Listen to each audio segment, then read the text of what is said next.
إن الحمد لله والصلاة والسلام على رسول الله وعلى آله وأصحابه أجمعين। বাংলাদেশ জামাত ইসলামী নরসিংদী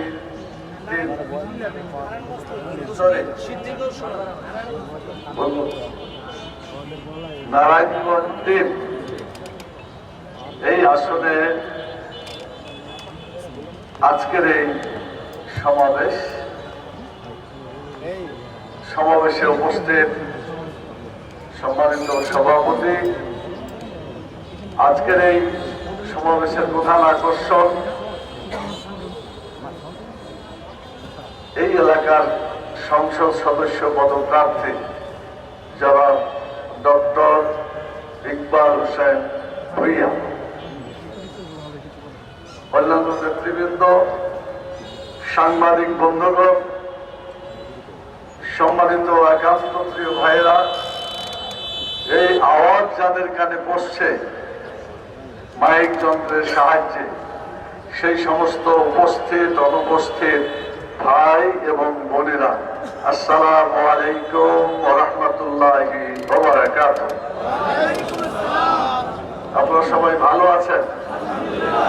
আলহামদুলিল্লাহ, আমরা সবাই ভালো থাকার কারণে এখানে আসতে পেরেছি। আর আল্লাহ তাআলা শুকর গুজার করে আমাদের কথা শুরু করছি।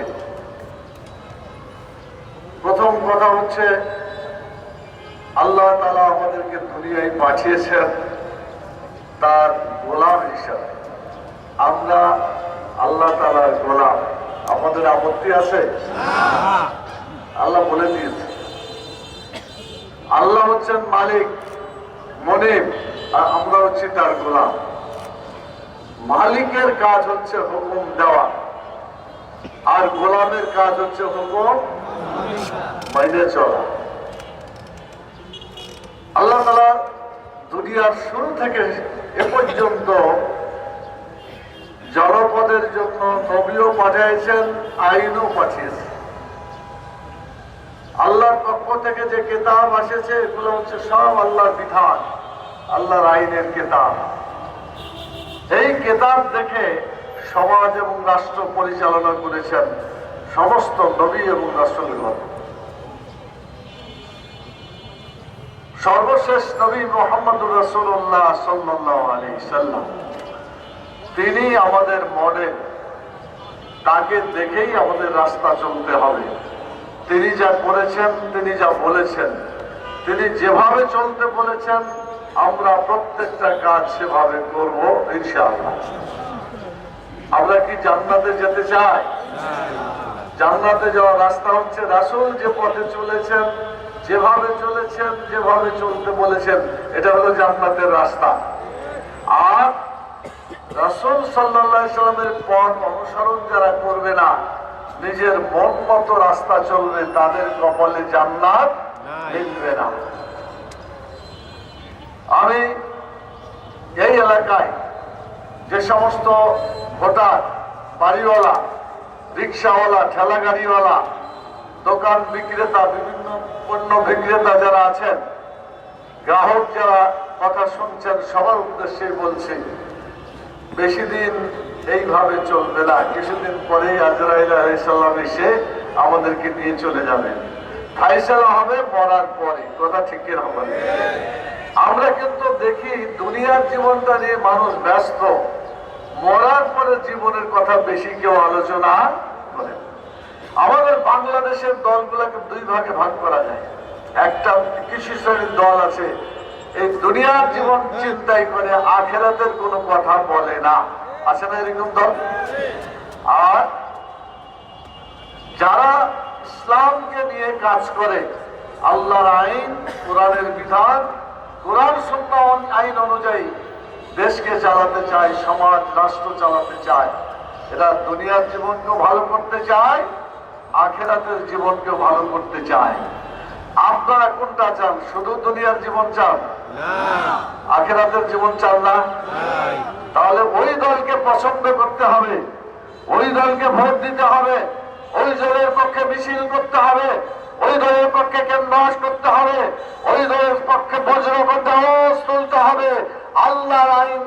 সৎ লোকের আল্লাহর আইনের মধ্যে কোনো ভুল আছে? কোনো ভুল নাই। আর সৎ লোক ছাড়া তো কোনো নেতৃত্ব সুন্দরভাবে দেশ চালাতে পারবে না। এখন আমি আপনাদের জিজ্ঞেস করতে চাই, বাংলাদেশের দলগুলোকে দুই ভাগে ভাগ করলে এক ভাগে পরে আল্লাহর কোরআনের বক্তব্য অনুযায়ী হিজবুল্লাহ, আল্লাহর দল, আর একটা কোরআন মাজিদের ভাষায় হিজবুস শয়তান, শয়তানের দল। কোরআন মাজিদে দুটো শব্দ আছে, আপনারা পড়েছেন? হিজবুল্লাহ, হিজবুস শয়তান পড়েছেন? হাত উঠান তো, আমি দেখেছি বা শুনেছি। হিজবুল্লাহ আর হিজবুস শয়তান, বাংলা হচ্ছে আল্লাহর দল, শয়তানের দল। আল্লাহর দল কাকে বলে? আল্লাহর আইন যারা চালু করতে চায়, আল্লাহর আইন এবং বিধান দিয়ে ব্যক্তি, পরিবার, সমাজ, রাষ্ট্র পরিচালনা করে দুনিয়া এবং আখিরাতের জীবনকে যারা সফল করতে চায়, এই দল হচ্ছে আল্লাহর দল। আর আল্লাহর দল যারা হবে না, মানে আল্লাহর আইন যারা চাইবে না, তারা বাকি সব কি দল? শয়তানের দল। এটাকে বলা হয়েছে হিজবুস শয়তান। তাহলে আমরা এ পর্যন্ত 54 বছরের ইতিহাসে আওয়ামী লীগ গেছে সম্ভবত 6 বার, বিএনপি গেছে সম্ভবত 4 বার, জাতীয় পার্টি সম্ভবত গেছে 2 বার। মোট কয়বার হলো? 12 বার।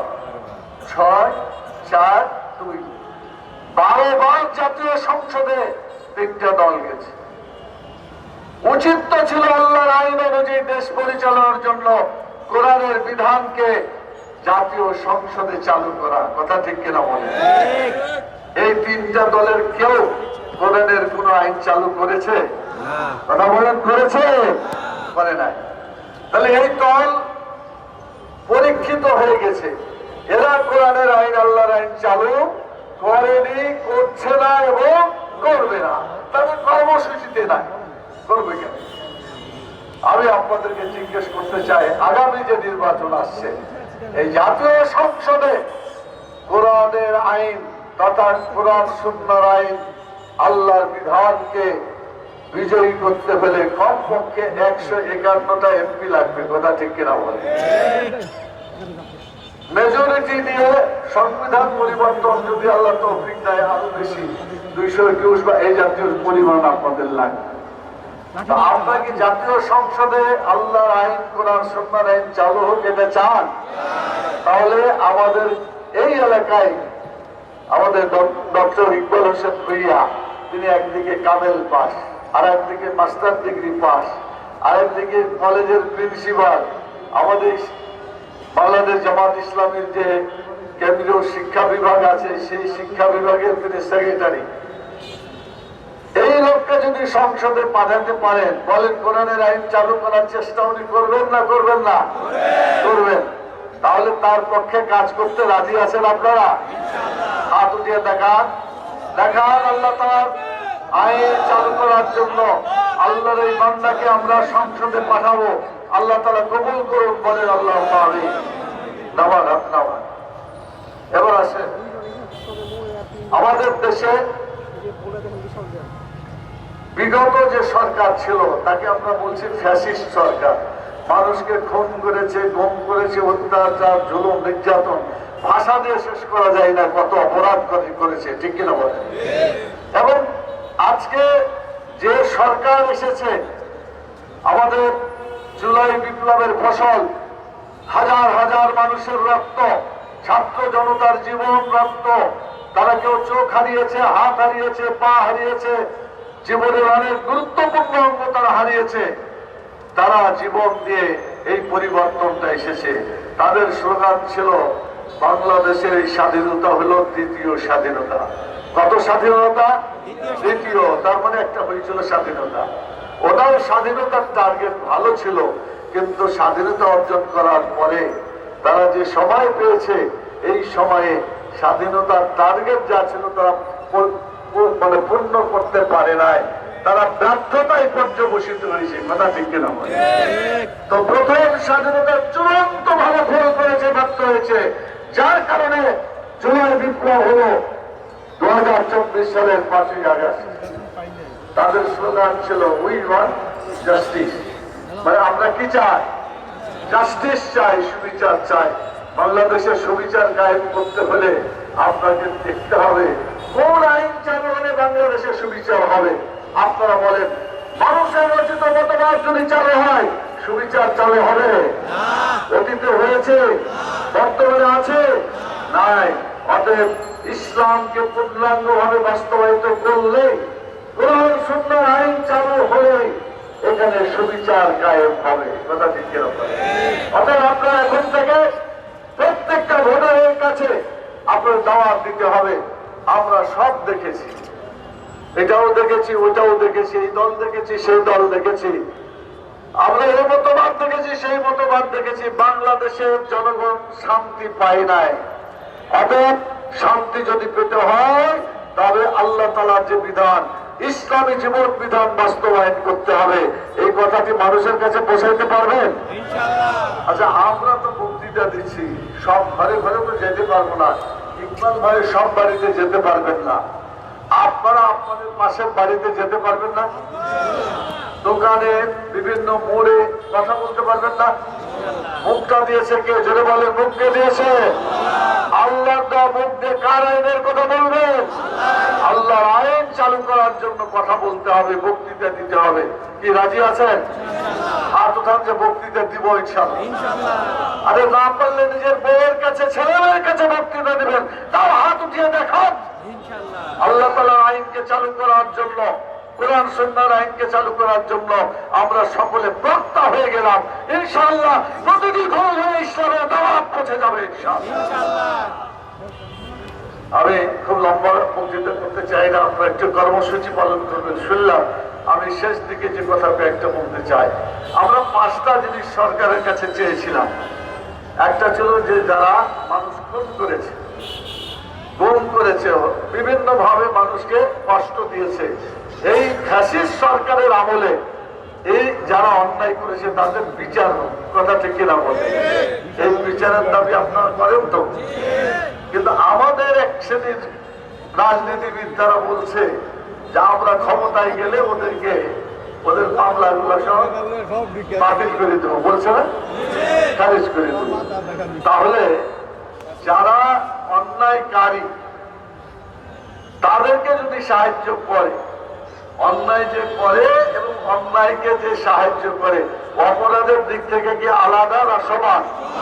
জোরে বলতে হবে, আরো জোরে বলতে হবে। যারা অপরাধীদেরকে এভাবে মাফ করে দিতে চায় তারা দেশের শান্তি শৃঙ্খলা আনতে চায় না, এভাবেই রাজত্ব করতে চায়।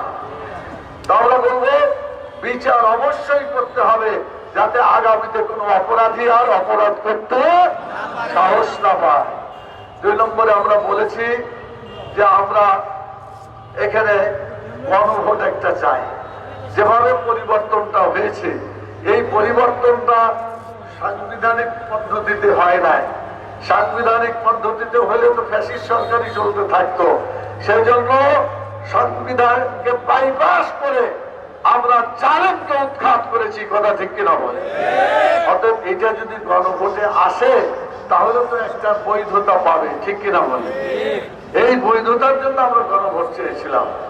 তো একটা শ্রেণীর রাজনীতিবিদ তারা বলছে একই দিনে গণভোট আর জাতীয় সংসদ নির্বাচন, তাহলে কি গণভোটের যে চরিত্র, এই চরিত্র যে ফলাফল, এটা কি কাজে লাগবে? নির্বাচন তো হয়েই যাচ্ছে একসাথে, অতএব কাজে লাগবে না। এই জন্য কাজে লাগাতে হলে অবশ্যই জাতীয় সংসদের আগে গণভোট দিতে হবে। 8 দলীয় যে দল আমরা তৈরি করেছি ইসলামী আন্দোলনের পক্ষ থেকে, বাংলাদেশে ইসলাম কায়েমের জন্য 8টি ইসলামী দল একসাথে হয়েছে, আপনারা জানেন। বলেন আলহামদুলিল্লাহ। ইসলাম পন্থী জনগণ এখন চেয়ে আছে ইসলামের একটি বাক্স হবে, আর জনগণ ভোট দিয়ে বাংলাদেশে ইসলামের হুকুমত কায়েম করবে ইনশাআল্লাহ। সেজন্য আপনারা এখন থেকে কাজগুলা করবেন। 3 নম্বর আমরা চেয়েছি অপরাধ যে করে আর অপরাধকে যারা সাহায্য করে যদি সমান হয়ে থাকে তাহলে একটা দল নিষিদ্ধ হয়েছে। কথা ঠিক কিনা বলে? ওরাকে যারা সহযোগিতা করেছে তারাও তো সমান অপরাধী, ঠিক কিনা বলে? অতএব তাদের পরিণতি একরকম হওয়া উচিত না। সেজন্য আমরা প্রধান উপদেষ্টাকে বলবো বিষয়টা বিবেচনা করে একই সিদ্ধান্ত নেওয়া উচিত, তাহলে ইনসাফ কায়েম হবে। কথা ঠিক কিনা? আমরা চেয়েছি লেভেল প্লেইং ফিল্ড করতে হবে। একটু আগে ডক্টর ইকবাল ভাই বলছিলেন আমাদের পোস্টার ছেড়েছে, আমাদের কোন মসজিদে যায় আমাদের মহিলাদের পুরুষদেরকে তারা মসজিদ থেকে বের করে দিচ্ছে, পাবনাতে গুলি করে সেখানকার লোকদেরকে আহত করা হচ্ছে। এইগুলা যদি হয় এটা কি লেভেল প্লেইং ফিল্ড হলো? যারা এটা অন্যায় ভাবে কাজগুলা যারা করছে তাদেরকে আইনের দৃষ্টিতে বিচার যদি করে ঠিক মতো সমতা আনা যায় তাহলে এই লেভেল প্লেইং ফিল্ড হবে। কথা ঠিক কিনা বলেন? সেজন্য এখন থেকে আগামী নির্বাচন হওয়া পর্যন্ত যদি এই ধরনের অবিচার চলতে থাকে, বৈষম্যমূলক কাজ চলতে থাকে, আর এটাকে যদি এভাবে চলতে দেওয়া হয় তাহলে বিচার প্রশ্নবোধক এই নির্বাচন প্রশ্নবোধক নির্বাচনে পরিণত হবে। ঠিক কিনা বলে? লেভেল প্লেইং ফিল্ড অবশ্যই করতে হবে। আমি যে শেষ কথাটা আপনাদের সামনে বলতে চাই সেটি হলো আপনারা যে বাড়ি বাড়ি আল্লাহর পথে আল্লাহ দিনের জন্য ভোটটা চাইবেন, আপনাকে এটা দুনিয়াদারি কাজ মন করেন না ইবাদত মনে করেন? এটা ইবাদত। আল্লাহর আইন যদি চালু হয় সব জায়গায় আল্লাহর বিধান চালু হবে। ঠিক কিনা বলে? আমরা বলছিলাম আল কোরআনের আলো, বলছিলাম ঘরে ঘরে জালো, এখন একটু চেঞ্জ করতে হবে। আল্লাহ আল কোরআনের আলো, সংসদে জালো। আপনারা আমার মধ্যে ঘর যদি এটা বলি তাহলে তো আপনি আর আমি এটা জ্বালাইলাম, বাকি যারা শুনলো না তাদের ঘরে জ্বলবে। কিন্তু সংসদে যদি চলে টেকনাফ থেকে তেঁতুলিয়া পর্যন্ত প্রত্যেকটা মানুষের ঘর কোরআনের আলো চলবে ইনশাআল্লাহ। অতএব এই কোরআনকে আমরা জাতীয় সংসদে নিয়ে যেতে চাই। এতদিন কোরআন এবং রাষ্ট্র আলাদা করেছিল, কোরআন এবং রাষ্ট্রকে এক জায়গায় আনতে হবে। ঠিক কিনা বলে? রাসূল সাল্লাল্লাহু আলাইহি ওয়াসাল্লাম মদিনা ইসলামী রাষ্ট্রে কোরআন এবং রাষ্ট্র দুটা আলাদা ছিল, দুটাকে এক করা হয়েছে। ঠিক কিনা বলে? আচ্ছা একটু লেফট রাইট করেন, আপনার একটু পরিশ্রম করেন, নাকি পাবেন হাত দুটাকে দেখান, হাত দুটো ধরেন, বিসমিল্লাহ বলে ফাঁক করেন, ফাঁক করেন। তার মানে কোরআন এবং রাষ্ট্র আলাদা হয়ে থাকলো, মাঝখানে যে ভাগ, এই ভাগটা শয়তানের সমস্ত অপকর্ম চলছে। কথা ঠিক কিনা বলে? এই অপকর্মগুলিকে দূর করতে হলে আমাদেরকে কোরআন এবং রাষ্ট্রকে এক জায়গায় আনতে হবে, আমাদের এক জায়গায়। আবার কিছুদিন পরে কোরআন এবং রাষ্ট্র আলাদা হয়ে গেছে, দেন আলাদা করে দেন। এখন পর্যন্ত কোরআন ও রাষ্ট্র কি আছে? আলাদা আছে। আগামী ফেব্রুয়ারির নির্বাচনে কোরআন এবং রাষ্ট্রকে এক জায়গায় নিয়ে আনতে পারে, তাহলে দিন বিজয় হবে ইনশাআল্লাহ। হাত উঠানোর পরে মনে থাকবে না? থাকবে না? এই জন্য হাত উঠাইলাম যাতে মনে থাকে। আপনার আসুন, এখন সময় কম, ময়দানে হাঁটেন, কথা বলেন, মিছিল করেন, দাওয়াত পৌঁছাতে থাকেন। দাওয়াত মানে হচ্ছে উত্তম কাজ। পৃথিবীর মধ্যে সবচেয়ে উত্তম কাজ হচ্ছে আল্লাহর পথে মানুষকে ডাকা। ঠিক আছে না? সকালে বিকালে যখন সময় পাবেন আল্লাহর পথে কোরআনের আইনকে, আল্লাহর দিনকে বিজয়ী করার জন্য আমরা চেষ্টা করব। এই দাওয়াত আপনাদেরকে দিয়ে আগামী দিনে সমস্ত অন্যায় অত্যাচার জুলুম নির্যাতনকে বন্ধ করে কোরআনের শাসনকে বিজয়ী করার লক্ষ্যে এখন থেকে ময়দানে আমরা নামলাম। এই আসনকে আমরা বিজয়ের আসন হিসেবে দেখতে চাই। রাজি আছেন ইনশাআল্লাহ? তাহলে আওয়াজ তোলেন, লিল্লাহি তাকবীর, লিল্লাহি তাকবীর। আল্লাহ তাআলা আপনাদেরকে তৌফিক দান করুন। সবাইকে আল্লাহ তাআলা দিনের এই দাওয়াত দিয়ে আমার কথাকে শেষ করছি। সুবহানাকাল্লাহুম্মা, বলেন সুবহানাকাল্লাহুম্মা ওয়া বিহামদিকা, আশহাদু আল্লা ইলাহা ইল্লা আনতা, আস্তাগফিরুকা ওয়া আতুবু ইলাইকা। আসসালামু আলাইকুম ওয়া রাহমাতুল্লাহি ওয়া বারাকাতুহু।